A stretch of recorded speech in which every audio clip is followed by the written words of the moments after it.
Imagina que tu hijo llega del colegio, abre el computador y en lugar de buscar en Google, le pregunta a la inteligencia artificial. Le pide que le explique la Segunda Guerra Mundial, que le corrija el ensayo, que le resuelva los ejercicios de matemáticas. ¿Está aprendiendo más o está dejando de aprender? Hoy vamos a hablar de algo que ya está pasando en los colegios y universidades de todo el mundo y que muchos padres y docentes aún no saben muy bien cómo enfrentar: la inteligencia artificial en la educación. En noviembre de 2022, una herramienta llamada ChatGPT llegó al mundo. En menos de 2 meses tenía 100 millones de usuarios. Para comparar, Instagram tardó 2 años y medio en llegar a esa cifra. Si este tipo de temas te interesan, educación, tecnología, lo que realmente está pasando en las aulas, suscríbete al canal. Aquí hablamos de estas cosas con claridad y sin rodeos. Estudiantes de todo el mundo empezaron a usar esta herramienta para hacer tareas, escribir trabajos y preparar exposiciones. Los docentes nos encontramos de un día para otro con una pregunta que nadie nos había enseñado a responder. ¿Esto es trampa o es una herramienta? Seamos justos. La inteligencia artificial tiene beneficios concretos para la educación y vale la pena conocerlos. Primero, personalización del aprendizaje. Una inteligencia artificial puede explicarle el mismo concepto de 10 formas distintas hasta que el estudiante lo entienda, algo que un docente con 30 alumnos en clase difícilmente puede hacer. Para estudiantes con dislexia, con déficit de atención o que simplemente aprenden más lento, estas herramientas pueden ser un salvavidas. Segundo, retroalimentación inmediata. Ya no tienes que esperar una semana para que el docente te devuelva el trabajo corregido.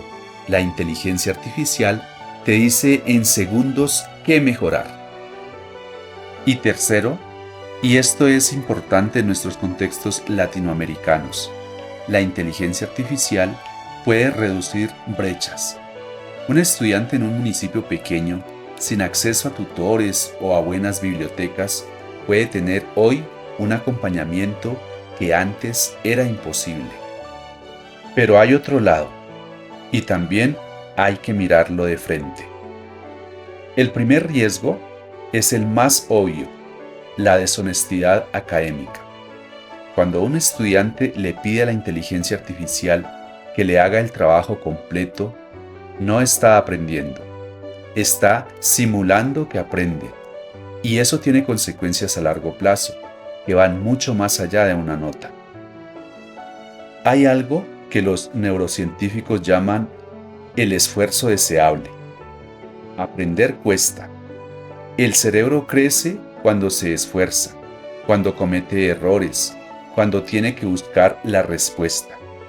Si delegamos ese proceso en una máquina, podemos estar formando jóvenes que saben usar herramientas, pero no saben pensar por sí mismos. El segundo riesgo es más silencioso: la dependencia tecnológica. ¿Qué pasa cuando no hay internet? ¿Cuando en un examen no pueden usar inteligencia artificial? ¿Cuando en la vida real tienen que resolver un problema solos? Y el tercero le toca directamente a los docentes: la posible desvalorización del rol del maestro. Si la inteligencia artificial explica, corrige y evalúa, ¿qué queda para el humano frente al tablero? La respuesta no es prohibir la inteligencia artificial. Eso ya no funciona. Está en todos los bolsillos, en todos los hogares. La respuesta es aprender a usarla bien. Los docentes del siglo XXI necesitamos enseñar algo que antes no era tan urgente: el pensamiento crítico frente a la información.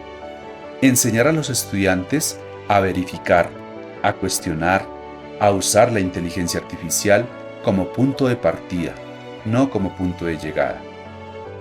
Y los padres tienen un papel clave. Conversar con sus hijos sobre para qué usan la inteligencia artificial. No prohibirla sin explicación, sino acompañar el proceso. Preguntarle al joven, ¿entendiste lo que te explicó? ¿Podrías explicarme tú ahora a mí? Porque al final, la inteligencia artificial no reemplaza al que sabe pensar. La inteligencia artificial es una herramienta, y como toda herramienta, su valor depende de quién la usa. La inteligencia artificial llegó a la educación para quedarse. La pregunta ya no es si la vamos a usar, sino cómo vamos a usarla, sin perder lo más importante, la capacidad de aprender, de equivocarnos, de crecer. Eso no lo puede hacer ninguna inteligencia artificial. Eso lo hacemos nosotros.